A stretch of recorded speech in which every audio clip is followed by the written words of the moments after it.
شعور کی ایک اور کرن کے ساتھ آپ کی خدمت میں حاضر ہوں ناظرین۔ قبر کے جہان کے بعد ایک حشر کا میدان ہے جہاں پہ ہمیں اپنے اعمال کا حساب دینا ہے، اور اسے ہی امان ملے گی جسے وہ چاہے گا، جس نے اچھے اعمال کیے ہوں گے اور وہ اعمال اللہ کی بارگاہ میں قبول بھی ہوں گے۔ تو اس وقت کون سی ایسی آنکھ ہوگی جسے امان ملے گی؟ آج ہم اس پہ بات کریں گے۔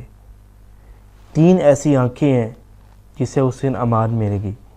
پہلی وہ آنکھ جس نے کبھی غیر محرم کو نہیں دیکھا ہوگا۔ دوسری وہ آنکھ جو سرحدوں پہ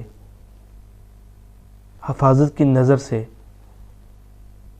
جاگتی رہی ہوگی، یعنی اللہ کی راہ میں اس آنکھ نے جاگ کر وقت گزارا ہوگا۔ اور تیسری وہ آنکھ جس پہ بات کرنے کے لیے آج کی یہ گفتگو آپ کے ساتھ میں کر رہا ہوں، وہ آنکھ ہوگی جس نے ایک رائی کے دانے کے برابر، جس سے آنسو اللہ کے خوف کی خاطر بہا ہوگا، جس نے اللہ کے خوف میں ایک آنسو بھی بہایا ہوگا، وہ آنکھ اللہ کے کرم اور رحمت کی وجہ سے اس کے حصار میں ہوگی۔ ناظرین، دنیا میں انسان ہمیشہ عارضی زندگی گزارتا ہے اور بالآخر اسے اللہ تبارک و تعالیٰ کی بارگاہ میں جانا ہے اور یوم حساب والے دن اپنا حساب پیش کرنا ہے۔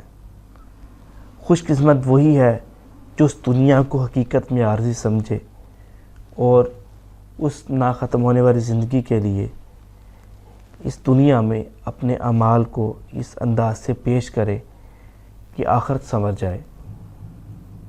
امید ہے آج کی گفتگو آپ کو پسند آئی ہوگی۔ اسے شیئر کریں تاکہ یہ شعور کی کرن ہماری زندگی بدلنے میں مدد دے سکے۔